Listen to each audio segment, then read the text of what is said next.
ნდობა ეს არის დამღა, რომელიც პირველ რიგში ნდობას უტყავს. გამარჯობა მეგობრებო, ჩვენ კვლავ შევხვდით ერთმანეთს, კვლავ ვაგრძელებთ საუბარს ბავშვობის დამღებზე და მივედით მერვე დამღასთან, რომელსაც ქვია არ იყო ახლობელი. მე წინაზეც ვთქვი, რომ პირველი და მერვე დამღა ზოგადად ითვლება მაგისტრალურ დამღებად, ერთ-ერთ ყველაზე შეგვიძლია პირდაპირ ვთქვათ, რომ რთულ დამღად. ამიტომ, როდესაც არის ხოლმე ჩვენება, რომ არის კლიენტში მაგალითად პირველი ან მერვე დამღა, ვიწყებთ ამის დამუშავებით. მაშინ ასე არ იყო ახლობელი. თვითონ სათაურიდან ჩანს, რომ ეს არის გარკვეული შეზღუდვა ახლობლობაზე. ანუ ნებისმიერი ტიპის ახლობლურ ურთიერთობაზე. რაც ბუნებრივია, ზრდასრულ ასაკში პირველ რიგში გადადის პარტნიორულ ურთიერთობაზე, თუმცა არა მარტო პარტნიორულ ურთიერთობაზე, ნებისმიერი ტიპის ახლო მეგობრობა იქნება ეს თუ ნებისმიერი სხვა ურთიერთობა, ყოველთვის აირეკლება ხოლმე ამ ტიპის დამოკიდებულებებში. როგორც წესი ჩვენ ჯერ გამოვლინებებზე ვსაუბრობთ ხოლმე, მიზეზებზე ვსაუბრობთ, ბოდიშ და შემდეგ გამოვლინებებზე და მივყვეთ ამ ტრადიციას დღესაც. მიზეზები. როდის შეიძლება ჩამოყალიბდეს ბავშვში ეს დამღა? პირველი და ძირითადი მიზეზი ეს არის, რომ ბავშვი იღებს ტკივილს ან იმედგაცრუებას ახლობელი ადამიანისგან. დაახლოებით წარმოგიდგენიათ, რამხელა სპექტრი არის ახლა აქ, რისგან შეიძლება მიიღოს ბავშვმა ტკივილი ან იმედგაცრუება ახლობელი ადამიანისგან. მაგალითად, ერთ-ერთი არის ესეთი რამ, როდესაც გარდაცვალება ხდება ნაადრევ ასაკში, ბავშვის ნაადრევ ასაკში რომელიღაცა მშობლის, ესაც იმედგაცრუებაა და ტკივილი ბავშვისგან. და თქვენ წარმოიდგინეთ, რომ ამისგანაც კი შეიძლება ბავშვმა მიიღოს ეს დამღა. გარდა ამისა, კლასიკური მაგალითი, მაგალითად, როდესაც ხდება დაშორება მშობლების და როდესაც ერთი მშობელი ნაკლებად არის ჩართული ბავშვის აღმზრდელობით პროცესში, როგორც წესი ეს უფრო მამა არის ხოლმე, შეიძლება მაშინ ამ შემთხვევაში ეს იყოს გარემოება, როდესაც ბავშვმა მიიღო ესეთი ძლიერი ტკივილი და იმედგაცრუება იმისგან, რომ მის ცხოვრებაში გაქრა მამა, ერთშვენიერ დღეს აღარ მის აღმზრდელობით პროცესში მამა აღარ ფიგურირებდა. შესაძლებელია ეს იყოს ნებისმიერი სხვა გარემოება, რომელმაც ეს გამოიწვია, ხო, მაგალითად, თუნდაც ის, რომ არ იყო ისეთი ტიპის ურთიერთობა, რა ურთიერთობასაც მოელოდა ბავშვი, მაგალითად, ახლობლური ურთიერთობა, სითბო არ იყო და ასე შემდეგ. მეორე გარემოება ეს არის, რომ ბავშვი ვერ იღებს საკმარის სითბოს და ყურადღებას, თავს გრძნობს იგნორირებულად, მისი ცხოვრებით არ ინტერესდებიან, არ ანებივრებენ. ბავშვობა არის ხანა, როდესაც და ალბათ ერთადერთი ხანაა მე ადამიანის ცხოვრებაში, როდესაც გარკვეულწილად აი ეს განებივრება არის ძალიან მნიშვნელოვანი და ყურადღების ცენტრში, რომ ბავშვი იყოს ყურადღების ცენტრში, არის საკმაოდ მნიშვნელოვანი. გესმით თქვენ, რომ ადამიანი ზოგადად ეგოცენტრული არსება არის, ანუ და სწორია ეს არ არის დარღვევა, როდესაც ნორმის ფარგლებშია ბუნებრივად. ჯანსაღ ფსიქიკაში ადამიანის ცხოვრებაში ცენტრალურ ადგილს იკავებს თავად ეს ადამიანი. ანუ ჩემ ცხოვრებაში ცენტრალური ადგილი უნდა მეკავოს მე და ეს არის აბსოლუტურად ნორმალური რამ. განსაკუთრებულად ბავშვობაში ეს ეგოცენტრიზმი, როდესაც ბავშვს მიაჩნია თავი სამყაროს ჭიპად, ხო, როგორც ვამბობთ ხოლმე. და ბუნებრივი მოვლენა. ბავშვი ზოგადად ნარცისული არის უფრო და ეს არის ჩვეულებრივი რამ. ის დარწმუნებულია, რომ სამყაროს ცენტრში ის იმყოფება და მის ირგვლივ ტრიალებს სამყარო და ის რომ მასზეა ყველაფერი დამოკიდებული. ეს არის ის, რაც ხშირად მერე პრობლემებს უქმნის ხოლმე. მაგალითად, დედა და მამა გაშორდნენ და ბავშვს გონია ხოლმე, რომ ეს მისი ბრალია. რატო? იმიტომ, რომ ცენტრალურ ფიგურად თავისი თავი მიაჩნია ნებისმიერ შემთხვევაში. ესეთი მოცემულობა, ესეთი განლაგება არის უკვე ოჯახში თავისთავად. მაგრამ როდესაც ეს არის დარღვეული იმისგან, რომ მშობელი არ აღიქვამს მისი ცხოვრების ცენტრალურ ფიგურად ამ შემთხვევაში ბავშვს, გასაგებია, რამ ბევრი მიზეზი შეიძლება იყოს ამის ობიექტური და სუბიექტური მიზეზები. ანუ ბავშვი თავს გრძნობს გარკვეულწილად იგნორირებულად, უარყოფილად, ყურადღების არ აქცევენ მას, ან მას ასე გონია მაგალითად, ასეთი შეგრძნება აქვს, მაშინ ვითარდება სწორედ ეს დამღა. ახლა რა არის ცით? მე წინა ვიდეოებში ვთქვი და ახლა საოცრად აღნიშნო, რომ ბავშვის ფსიქიკა, ბავშვის ცნობიერება ძალიან განსხვავდება ზრდასრული საზრონებისგან ზოგადად და ჩვენ ზრდასრულებს ეს ძალიან გვეშლება, იმიტომ რომ გონია რომ ჩვენ როგორც ვაზრუნებთ, ისე აზროვნებს ბავშვი. ეს ესე არ არის და აქ ხდება ხოლმე ძალიან დიდი ესეთი მოკეთ აქ იყრება ჩვენი გზები ხოლმე, ამიტომ ვერ უგებთ ხოლმე ხშირად ერთმანეთს და ძალიან ხშირად არის რომ მე ადამიანი რო გაიზრდება და თავისი ბავშვური ლოგიკა რო ახსენდება რა ეგონა, იგნორირება რა ეგონა, ტრამვა, ნუ ხო, მესმის რომ ეს უკვე ზრდასრულობაში საერთოდ არ არის სახელდებული ასეთნაირად და გადაფასება ხდება ამ ყველაფრის. მაგრამ ეს არ ცვლის იმას რომ ეს ბავშვი ამ ფონზე, ტრამვის ფონზე ჩამოყალიბდა ისეთად როგორადაც ჩამოყალიბდა და მათ შორის გახდა მატარებელი ამ დამღის არ იყო ახლობელი. ერთ-ერთ ვიდეოში ყვებოდი და კარგი საილუსტრაციო მასალა არის, რომ ბავშვი მიყვავს ბაღში და ყოველ ჯერზე ბავშვი შეშინებული თვალებით უყურებს მშობელს და ეკითხება, ხომ არ დაგავიწყდები, ხომ არ დაგრჩები. ბავშვს ბუნებრივად გონია, რომ მშობელს შეიძლება დაავიწყდეს, რომ მას შვილი ყავდა და დარჩეს ბაღში. ნუ აი ესეთი ცდომილებები არის ამ შემთხვევაში აზროვნებაში. ამიტომ როდესაც საუბრობთ, იყო თუ არა ობიექტურად ეს გარემოებები, რომ ბავშვი არ იყო ყურადღების ცენტრში, ვინ იცის? შეიძლება იყო და შეიძლება ობიექტურად ასეთი გარემოება, ფაქტობრივი ესეთი გარემოებები არც ყოფილიყო, მაგრამ ნუ ბავშვისთვის ყოფილიყო ეს რაღაცა გარკვეული მიზეზი ამ დამღის ჩამოყალიბების. თუმცა როგორც წესი, ახლა რომ გითხრათ სიმართლე, ეს დამღა არ ყალიბდება, ესეც არის ადგილზე ხოლმე. მაინც რაღაც გარემოებები მიუთითებს ხოლმე ამისკენ როგორც წესი. მესამე მიზეზი ეს არის ურთიერთობა მშობლებთან, არის ფორმალური, ანუ ესეთი ძალიან იერარქიული ახლო და მეგობრული ურთიერთობა მშობლებსა და შვილებს შორის არ არის მიღებული. ეხლა მშობელსა და შვილს შორის ისედაც არის იერარქიული ურთიერთობა და უნდა იყოს იერარქიული ურთიერთობა, მშობელი არის ზრდასრული, ბავშვი არის ბავშვი, ამიტომ ახლა ამ მოცემულობას ვერაფერი ვერ შეცვლის. მაგრამ როდესაც ეს დაკავშირება არ არის და უფრო ესეთი დირექტიულია ურთიერთობა, ხო? ნუ მაშინ სწორედ აი ამ გარემოებაზე, ეხლა ამ შემთხვევაში საუბარი არის ბავშვის სითბოს ვერ იღებს, ბავშვი ამ დაკავშირებას ვერ იღებს, არ ხდება მაგალითად ბავშვთან ჩახუტება, არ ხდება მასთან საუბარი, დროის გატარება მასთან და თამაში მასთან ერთად, ასევე მე აღნიშნე რომ თამაში არის ძალიან მნიშვნელოვანი იმისთვის, რომ ბავშვი განვითარდეს და როდესაც ეს გარემოებები არ არის, შესაბამისად ბავშვი თავს გრძნობს იგნორირებულად, გარიყულად და ამიტომ ვითარდება ეს ყველაფერი. შემდეგი გარემოება ეს არის დაშორება საყვარელ მშობელთან, სიკვდილი ან ურთიერთობების შეწყვეტა. ხო? ეხლა რას ნიშნავს ეს? პრინციპში აღნიშნე კიდევ ერთხელ ვიტყვი. ჩვენ გვქონდა ასეთი кейსი, როდესაც მამა გარდაეცვალა ბავშვს 8 წლის ასაკში მე მგონი, და როდესაც მე ეს ზრდასრულ ასაკში უკვე მოვიდა სამუშაოდ კლასტერში, ვამუშავდით ამ საკითხს, იმიტომ რომ მის ტვინში ბავშვობიდან გამომდინარე იყო დამჯდარი ის, რომ მამა მიღალატა.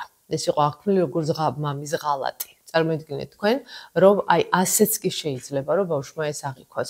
მშობლის გარდაცვალება, ანუ მშობელი ხელიდან გამომეცალა და ეს იყო აღქმული როგორც ღალატი, ხო? ნუ იმ შემთხვევაში იყო ინფარქტისგან გარდაიცვალა ეს კაცი და ცოტა ესეთი ზედმეტად მოხმარება ჰქონდა ალკოჰოლის და ნუ გასაგებია რომ ახლა იქ რა თქმა უნდა დედის ნარატივი იყო ეს, რომ სასმელი ამჯობინა ოჯახს და დატოვა შვილი პატრონის გარეშე. რა თქმა უნდა, აღქმული იყო უკვე როგორც ღალატი.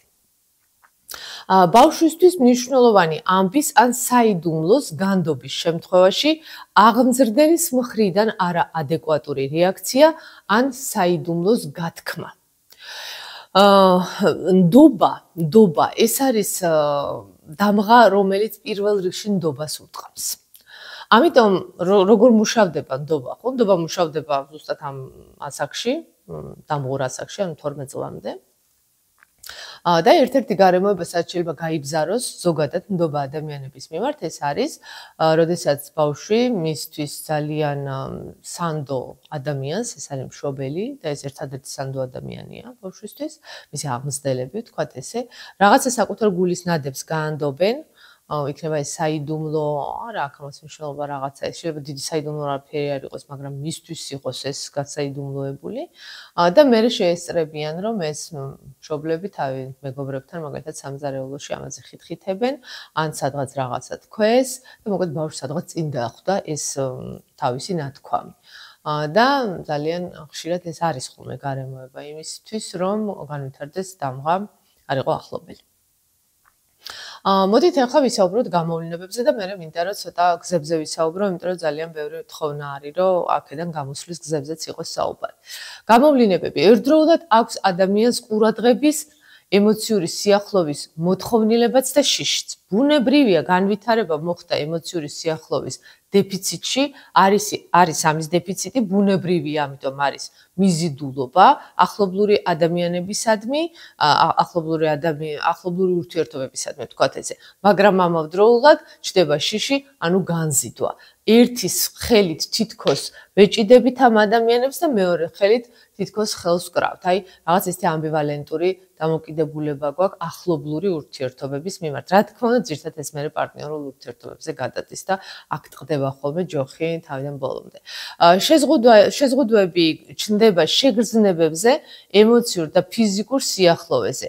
ადამიანი ხდება დახურული, უნდო, ურთიერთობებში ზედმეტად ფრთხილი, შესაძლებელია ქონდეს სექსუალური ტიპის პრობლემები, სიახლოვის პრობლემები, რომელიც რა თქმა უნდა სექსუალურ ურთიერთობებში იქნება გამოხატული, ურთიერთობებში შესაძლებელია იყოს რთული, ან მოწყვლადი და ყველაფერს ძალიან მტკივნეულად განიცდის. ნუ ახლა როგორც ხედავ, მთელი სპექტრი არის აღწერილობის. გასაგები არის ახლა რომ ვთქვათ, აი შეზღუდვები აქვს შეგრძნებებზე და ემოციებზე, იმიტომ რომ დიდ ტრამვა განცდილი, როდესაც უარყოფილი იყო მისი ემოციებიდან მიღებული ტკივილები ახსოვს მის სხეულს და ამიტომ მთლიანად ფარავს ამ ზონას, ანუ აღარ უნდა ემოციების განცდა, მთლიანად კეტავს ამას, შემოირტყამს დიდ ჯავშანს და ამ ჯავშნის უკან როგორც ციხესიმაგრეში ისე არის ხოლმე ჩაკეტილი. რთულია ხოლმე ამ ჯავშნის გარღვევა, როგორც სხვადასხვა ფსიქოთერაპევტისთვის, ასე რთულია ადამიანებისთვის ამ ადამიანთან ურთიერთობის დროს და გასაგებია, რაც უფრო დიდია ჯავშანი, მით უფრო დიდია ამ ჯავშნის უკან მყოფი ადამიანის ტკივილი და ურთიერთობაში ეს უნდა გვახსოვდეს და ძალიან სიფრთხილე არის და თანამიმდევრულობა და ესეთი ნდობის მოპოვება სჭირდება ძალიან დრო, ესეთი რაღაცნაირი პერიოდი ეს არ ხდება ხოლმე ხშირად მალე და ადვილად რა. შესაბამისად ესეთი რიგიდულობა გვაქვს, გარკვეული ემოციური რიგიდულობა, უფრო შეიძლება ესე ვთქვათ. ხომ, გასაგებია რომ უნდობლობა ჩნდება, უნდო არის ეს ადამიანი, არის დახურული, არ უყვარს საკუთარ თავზე საუბარი და განსაკუთრებულად საკუთარ ესეთი მოწყვლად წერტილებზე საუბარი და თქვით რომ სექსუალური ურთიერთობებში პრობლემები შესაძლებელია იყოს, იმიტომ რომ სექსუალური ურთიერთობა თავისთავად სიახლოვის ყველაზე აპოგეური წერტილი არის, ამიტომ ეს შეზღუდვა შეიძლება აქაც გადავიდეს, არ ანდოს საკუთარი სხეული სხვა ადამიანს, მარტივად რომ ვთქვათ, მაგრამ არ არის აუცილებელი რომ ეს გამოვლინება ყველგან იყოს და ასევე ვთქვი, რომ არის ძალიან მოწყვლადი ურთიერთობებში. რთულად იგებენ ხუმრობებს საკუთარ თავზე, ეს ძალიან ახასიათებთ. ძალიან რეაგირება აქვთ ხუმრობაზე, შეიძლება ძალიან თავისუფლად ხუმრობდეს სხვაზე და როდესაც ხუმრობა საკუთარ თავზე არის, იქ უკვე ისეთი რეაგირება ექნება, არაადეკვატური ვთქვათ, ასეთი და ესეთი რაღაცა ხშირად მომთხოვენ რომ ბუზიდან სპილოს აკეთებენ, ეს მიდრეკილება აქვთ, დრამატიზაციისაკენ მიდრეკილება, ხო? შემდეგი გამოვლინება არ უზიარებს თავის სატკივარს არავის, აქვს საფრთხის მოჭარბებული მოლოდინები, თავს გრძნობს მარტოსულად, გასაგებია თავს მარტოსულად რატო გრძნობს, იმიტომ რომ ბავშვობიდან ესე გრძნობდა და ეს არის ნორმა მისთვის და საკუთარ სატკივარს იმიტომ არ უზიარებს, რომ ეშინია, რომ მოწყვლად წერტილს დაანახებს სხვას და ის ისარგებლებს ამითი, უნდობლობის გამოხატულება ბუნებრივია ეს და მოჭარბებული საფრთხეები, შფოთვები, სულ ფონური შფოთვა, სულ მოლოდინი, რომ რაღაც ცუდი გახდება, სულ მოლოდინი ღალატი, სულ მოლოდინი, ესე იგი, ესეთი რაღაცა ზურგში დანის ჩარტყვის, ეს არის ამ დამღისთვის დამახასიათებელი და თუ არქეტიპულად შევხედავთ, რა თქმა უნდა, აქ პირველ ადგილას თქვენ შეიცნობთ გრძნეულს ქალებში, აქ შეიცნობთ შავმაქს მამაკაცებში და ოსტატს, უკეთ მეორე კვადრატი არის საკმაოდ აქტიურად წარმოდგენილი ხოლმე ამ დამყარში, თუმცა არ არის აუცილებელი რომ მხოლოდ ეს იყოს. ასევე როცა ეფერებიან აქებენ თავს უხერხულად გრძნობს, გონია რომ ატყუებენ და ეპირფერებიან. ესაც არის ხშირად მათი გამოვლინება, იმიტომ რომ თუ ბავშვი ოჯახში დანახული არ იყო, თუ ის აღიარებული არ იყო, რომ სხვა ვიღაცა აღიარებს, თუნდაც შექების თვალსაზრისით, ამას არ იჯერებს, იმიტომ რომ ნორმა მისთვის არ არის. და უფრო მეტად აწუხებთ ეს რაღაცნაირად, აი უფრო თითქოს კონტექსტიდან ამოვარდნილად ეჩვენებათ, უფრო მეტ შფოთვა შეიძლება ეს იწვევდეს ადამიანს, რომ ერთდროულად ეს სიამოვნოს კიდევაც და შფოთვაც დაეუფლოს და ამიტომ რაღაცნაირად არ იღებენ ხოლმე ამ ყველაფერს. ხშირად აქაც გვაქვს ხოლმე ესეთი თვითმარქვია სინდრომის გამოვლინებები, ხშირად არის ამ დამყაშიც და ვერ იხსნებიან საკუთარ ოჯახშიც, ხშირად მათ ახლობელი ადამიანებიც არ იცნობენ კარგად. აი ესაც არის მაგალითად, რომ წლების შემდეგ აღმოჩნდება, რომ ამ ადამიანს თურმე ქონია წლები რაღაცა პრობლემა, რაღაც შინაგანი ტკივილი, რაღაც შინაგანი დარდი და შფოთვა და ამის შესახებ არავის არაფერს არ ეუბნებოდა, თვითონ ატარებდა, თითქოს თვითონ იკეტება ამ საკუთარ ტრამვაში. ნუ რატო? იმიტომ რომ ერთი საკითხი რომ არ უნდა არავის შეაწუხოს, მაგრამ მეორე საკითხი რომ ნდობა არ აქვს. აზრი არ აქვს, რომ ვიღაცას უთხრას, იმიტომ რომ მხარდაჭერა არ ექნება. რატომ? იმიტომ რომ ბავშვობაში ეს მხარდაჭერა არ იყო და რაც არ იყოს, მან ასე აღიქვა და მისთვის ნორმა დაჯდა ის, რომ მხარდაჭერა სამყაროდან არ აქვს. ზოგადად ეს მოცემულობა არის დამღაზე არ იყო ახლობელი. ეხლა მინდა რომ მოკლედ გადავიდე იმაზე თუ როგორ გამოვიდეთ დამღური სურათიდან. უპირველეს ყოვლისა უნდა გითხრათ, რომ ამ ვიდეოების არსი და ფუნქცია ჩაწერის არის ინფორმაციული. ანუ ცნობიერების გაზრდის და ინფორმაციის მოწოდების. ეს არ არის თერაპია, ეს არ არის თერაპიული პროცესი, ეს არის ინფორმაციული პროცესი. ამიტომ ეს ყოველთვის უნდა გავითვალისწინოთ, ხო? ნებისმიერი кейსი არის განსახილველი ცალკე. არ არის სწორი, როგორც ეხლა თქვენ ექიმთან მიხვალთ და ეტყვით, რომ თავი მტკივა, თავი შეიძლება ძალიან ბევრი რამისგან გტკიოდეთ. არ იქნება სწორი და პროფესიონალური, როდესაც ნებისმიერი თერაპევტი იქნება, პიროვნული განვითარების ტრენერი იქნება, თუ კოუჩი იქნება, თუ ვინც არ უნდა იყოს ეს, რომ ასე ზოგადი მიმოხილვით გააკეთოს რაღაცა დასკვნები და შესაბამისად რაღაცა ტექნიკები შემოგთავაზოთ. თუმცა არსებობს უნივერსალური ტექნიკები, რა თქმა უნდა, ხო? რა არის უნივერსალური ტექნიკა და რაც ემსახურება ეს ვიდეოები? ძალიან ხშირად სახელდება ბევრ რამეს ცვლის. ნებისმიერი პროცესი, მათ შორის თერაპიული პროცესიც, ხო? იწყება სახელდებიდან. ანუ არაცნობიერი რაღაცა სცენარების გაცნობიერება. მაგალითად ადამიანი არის აქვს სინუსოიდები, ესეთი ხასიათის ცვლილებები, არის გაღიზიანებული, არაფერი არ აბედნიერებს, მაგრამ ვერ იგებს საიდან მოდის ეს ყველაფერი. ძალიან ხშირად საქმე დაიძრება ხოლმე, როდესაც მას ესმის საიდან მოდის ეს ყველაფერი, ხო? როდესაც მისი გამოვლინებებზე ვიღაცა საუბრობს და ხსნის, რომ ეს შეიძლება ბავშვობის ამ გარემოებიდან იყოს. მაშინ ამ ადამიანს უჯდება რაღაცნაირად twin-ში ეს ყველაფერი swams, აი ამ puzzles ერთმანეთში მიზეზშედეგობრივ კავშირებს ადგენს და რო ვთქვათ ესე გეშტალტი იკვრება. ანუ ეს პასუხგაუცემელი შეკითხვები, ეს მუდმივად ენერგია დახარჯული, რომ რატომ, საიდან რამჭირს, გარკვეულწილად პასუხს იღებს ხოლმე, ხო? ამიტომ გაცნობიერება, ვერბალიზაცია ეს არის ძალიან დიდი ნაწილი ნებისმიერ შემთხვევაში და მით უმეტეს დამღებთან მუშაობის დროს. ამიტომ პირველ რიგში ეს ემსახურება ამას. თუმცა ყოველთვის რა თქმა უნდა ვერბალიზაცია არ შველის და არ შველის იმიტომ კიდევ რომ რჩება პასუხგაუცემელი შეკითხვები. ანუ რაღაცა გეშტალტები დაიხურა, მაგრამ რაღაცები ისევ ღია არის, ხო? ანუ პასუხგაუცემელი შეკითხვები ისევ ტივტივებს ჩვენს ფსიქიკაში და ისევ იკავებს ჩვენ ფსიქიკურ სივრცეს და ისევ ჭამს ჩვენ ფსიქიკურ ენერგიას. ამიტომ არის ფონური დეპრესიები, უხასიათობა, უენერგიობა და ასე შემდეგ, ხო? შესაბამისად უნდა დაიწყოს ამაში ჩაღრმავება. რაც ძალიან ხშირად ხდება, რაღაცა ტიპის ეგრეთ წოდებული სოკრატული დიალოგით, ხო? ანუ არის შეკითხვების დასმა და ამაზე პასუხების მიღება. ან არის ტრანსების ტექნიკები, ხო? ეგრეთ წოდებული გიდირებული მედიტაციების და მიმართული ვიზუალიზაციების ტექნიკები. არის ძალიან ბევრი ტექნიკა, რომელიც კეთდება პირისპირ ან არა, შეიძლება ონლაინ გაკეთდეს, მაგრამ ადამიანი უნდა იყოს, კლიენტი უნდა იყოს და თვითონ სპეციალისტი უნდა იყოს, ვინც ამას გააკეთებს. და ეს ტექნიკებიც, ეს პრეისკურანტი არის უამრავი. ყველა მიმართულებას ფსიქოლოგიის აქვს თავისი ესეთი გაიდლაინები. ძალიან ხშირად არიან ადამიანები, რომლებიცაც გავლილი აქვს ბევრი სკოლა და თვითონ გამომდინარე სიტუაციიდან და კონკრეტული ადამიანიდან ახდენენ, თქვათ, ლავირებას, ხო, აქ რა უნდა მოარგონ ამ ადამიანს. ძალიან რთულია, რომ ნებისმიერმა ადამიანმა ეს გირჩიოთ თქვენ ამ ფორმატში, თქვენ რა გჭირდებათ. მესმის, რომ დამღამძიმეა, ძალიან ბევრი მწერს, რომ გითხარით როგორ გამოვიდეთ ამ მდგომარეობიდან. რჩევა ნომერი 1. მოვიძიოთ ინფორმაციები, ბევრი მოვისმინოთ, ბევრი წავიკითხოთ ამის შესახებ და რა თქმა უნდა, ხა ყველაზე სწორი რჩევა არის, რომ მიმართოთ უნდა სპეციალისტს, ვინც ამაზე მუშაობს.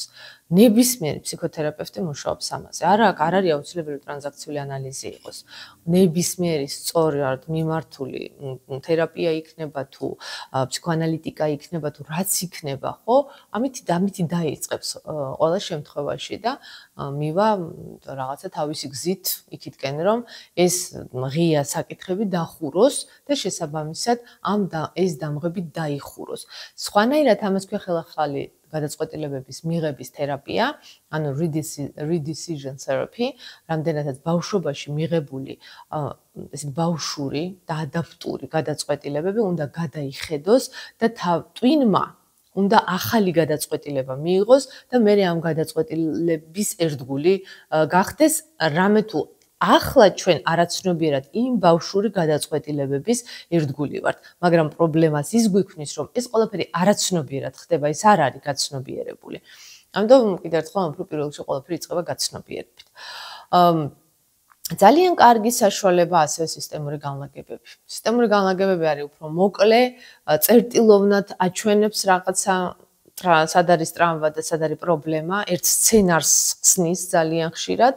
ვერასდროს ვერ შეედრება ახლა სისტემური განლაგება თანამიმდევრულ ვთქვათ მუშაობას, რასაც მოიტანს ტრენინგები უშუალოდ, რასაც მოიტანს ნებისმიერ ტიპის თერაპია და სესიები განგრძობა დროში განგრძობილი, ხო? თუმცა ძალიან კარგი წერტილოვანი მუშაობა შეიძლება მოხდეს ამა თუ იმ რაღაც პრობლემაზე, რომელიც გვაქვს და ამას ვერ ვცემთ პასუხს და ვერ ხვდებით საიდან მოდის ეს ყველაფერი. და ასე შემდეგ დრამათერაპია ნებისმიერი საკითხი ახლა NLP ყველაფერი შეიძლება აქ იყოს ჩართული და ყველაფერი ერთი მიმართულებით იმუშავებს. მე ძალიან ბევრი მიმართულება აქვს ნასწავლი და ერთი დასკვნა რაც გავაკეთე არის ის, რომ ეს მიმართულებები ერთმანეთს არ გამორიცხავს. ძალიან ხშირად ერთ და იგივე რაღაცა სხვა სახელი ქვია ხოლმე, ამას ძალიან მეცნობა ხოლმე. და ნუ რა თქმა უნდა, არის რაღაცები, რაც ნელ-ნელა დაიხვეწა, უფრო პრაქტიკიდან გამომდინარე, უფრო მიიღო მოქნილი ფორმები და რაღაცები უფრო დროში შეკვეცილი არის თერაპიები, რომელიც წლები გრძელდება, მაგრამ ყველაფერი ერთი და იგივე სცენარით მიდის და ერთი და იგივე გზაზე მიდის და ერთი და იგივე მიზანთან მიდის საბოლოო ჯამში. ამიტომ შეარჩიეთ თქვენთვის მისაღები. მნიშვნელოვანია, რომ ეს იყოს ადამიანი, იქნება ეს კოუჩი, იქნება თუ თერაპევტი, იქნება კოუჩები ძირითადად ბავშვობის ტრამვებზე არ მუშაობენ, რამდენადაც მე ვიცი, თუ პიროვნული განვითარების ტრენერი იქნება, თუ ვინც იქნება, რომელიც თქვენთვის მისაღები იქნება. იმიტომ რომ ვთქვათ, ეს ურთიერთობა, ეს ტანდემი, ძალიან ინტიმური ურთიერთობაა გარკვეულწილად, ხო, აქ საჭიროა ნდობა, ორივე მხრიდან საჭიროა ორივე მხრიდან მზაობა იმისი, რომ ვიყოთ ერთმანეთი დავანახოთ, რომ ვიყოთ მოწყვლადი, უფლება გქონდეს, რომ ვიყოთ მოწყვლადი, ეს უნდა იყოს დაცული სივრცე თქვენთვისაც და სხვათა შორის იმ ადამიანისთვისაც, ვინც თქვენთან მუშაობს. და ორივემ უნდა მისცეს ამ შემთხვევაში საკუთარ თავს იმის უფლება, რომ დაცულად იგრძნოს თავი, მაშინ, როდესაც არის მოწყვლადი. მე ყოფილა ერთ-ერთ საინტერესო სემინარზე, სადაც ძალიან ცნობილი სპეციალისტი მუშაობდა.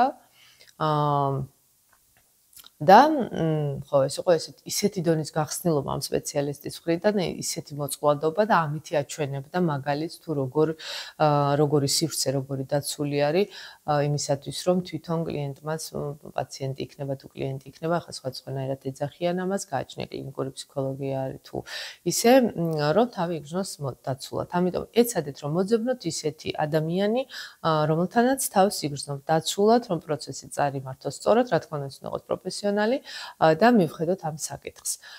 რა თქმა უნდა არიან ადამიანები, რომლებიც შესაძლებელია, რომ ეს ყველაფერი რაღაცნაირად დასვან თვითონ, მაგრამ რთულია. ეხლა რო გითხრათ, რომ აი ამ რაღაცა უღრან ტყეში გაერკვიო, შენ თვითონ ამ არაცნობიერის ხლართებში შენ ისე გაიარო, რომ ეს ყველაფერი დააწყო, ყველაფერი შესაძლებელია. ეხლა ფსიქოლოგია ითვლის მაქსიმუმ 2 საუკუნეს, ხო? მანამდე ხო იყო ეს პრობლემები, ადამიანები ხო აგვარებდნენ ამას რაღაცნაირად. ბუნებრივია, ეს შესაძლებელი არის. მაგრამ ჯობია რომ მივმართოთ მაინც სპეციალისტს. დღეს მე ამითი დავასრულებ დღევანდელ ჩვენ ვიდეოს და შემდეგში უკვე გადავდივართ მე-9 დამღაზე. შეგახსენებთ, რომ სულ არის 12 დამღა და ამითი ვიდეოების ეს ციკლი დასრულდება. მე გისურვებ წარმატებას, შემდეგ შეხვედრამდე.